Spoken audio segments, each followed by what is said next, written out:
Hello everyone, my name is Zheng Yin Hao and I'm from the School of Computer Science and Engineering at Huizhou University. It is a great honor for me to be here today to present our paper to all of you. The paper I will be discussing is titled DynRouteNet Lightweight Facial Shadow Removal with Mask-Guided Dynamic Routing, which was published in the ICCE transaction on consumer electronics. And now I would like to introduce the main task of our paper and why we studied this work.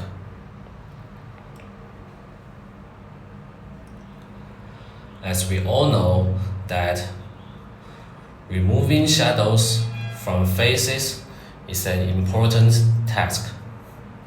We see its importance in our daily lives, from AI photography on our phones to other tasks like face detection. All of these areas need a good way to fix facial shadows. While recent methods have made a lot of progress, they often struggle to adapt to different situations. To address this, we developed DynRouteNet, which is a lightweight system designed for consumer devices like smartphones, cameras, and other things. Lightweight means it is simple and efficient. DynRouteNet is special because it can adapt its process for many different lighting and imaging situations. This is very important for things like smartphone cameras, video calls, and Face ID systems, which all need good facial shadow removal.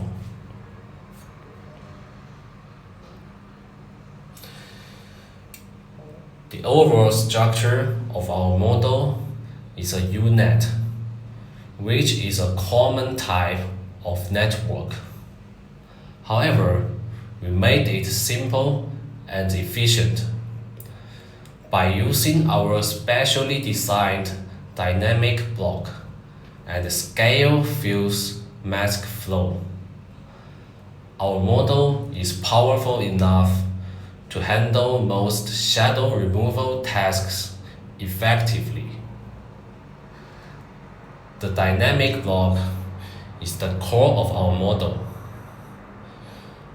It's a smart and adaptive tool that changes how it works for each different input imaging. Inside the dynamic block, there are several expert pathways, which are like different tools for different jobs. There is also a central router, which acts like a manager that decides which tool or combination of tools is best for task at hand. What makes this router special is how it makes decisions.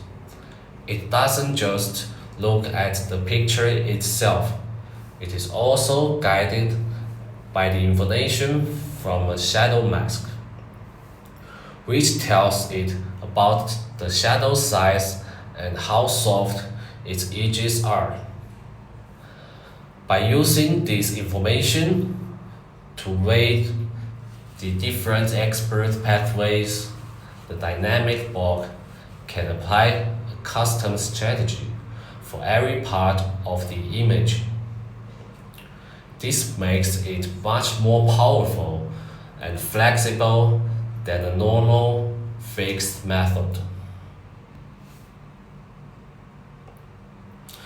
To train our model, we used a special loss function which is like a scoring system that tells the model how well it's doing. Our system looks at image quality from several different angles at once. It includes a pixel loss to make sure the overall image is accurate, and it also uses a perceptual loss to make sure that details like skin texture look realistic and natural. Most importantly, we use a mask loss. This uses the shadow mask to make the model focus its effort on fixing the most difficult parts of the image, the areas that are actually in shadow. Finally, we add a TV loss to help make the final image look clean and smooth.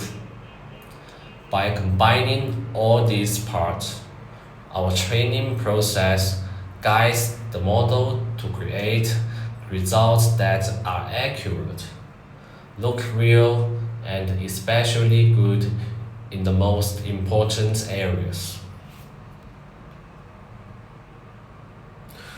To prove our model works well, we did a detailed comparison with numbers. We compared our model against 10 other top models using two well-known public datasets called SHARE and UCB. We measured performance using many different criteria. We looked at the picture quality with scores like PSNR, SSIM, and RMSE. We also checked how real the images looked using a score called LPIPS. On the top of that, we measured how efficient our model is by looking at its size and the number of the calculations it needs. I'm happy to say that our model performed better than all the other models across all of these measurements. But to be honestly, there was one small exception. On the UCB dataset, one model called RASM had slightly better LPIPS score than ours. However, it is important to know that our model still beat RASM on every other measurement. The numbers show our model is good, but seeing this result with your own eyes is even more convincing. I'm now going to show you some images so we can compare the result side by side. As you look at these images, please pay special attention to small details and how well the colors are restored. You will be able to see for yourself how much better our model performs in these areas.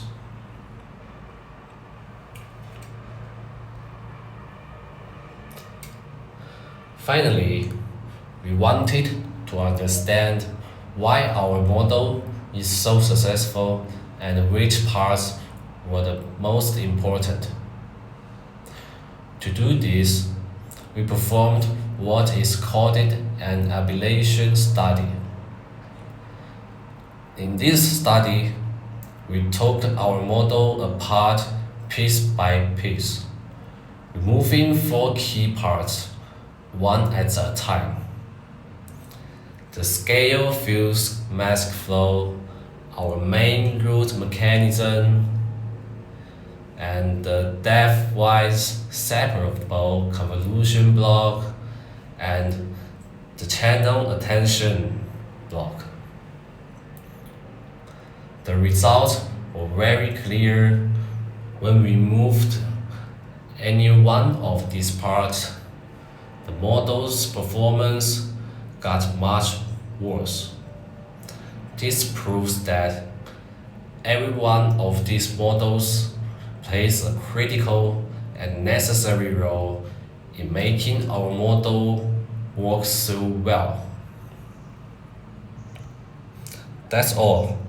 Thanks for your listening.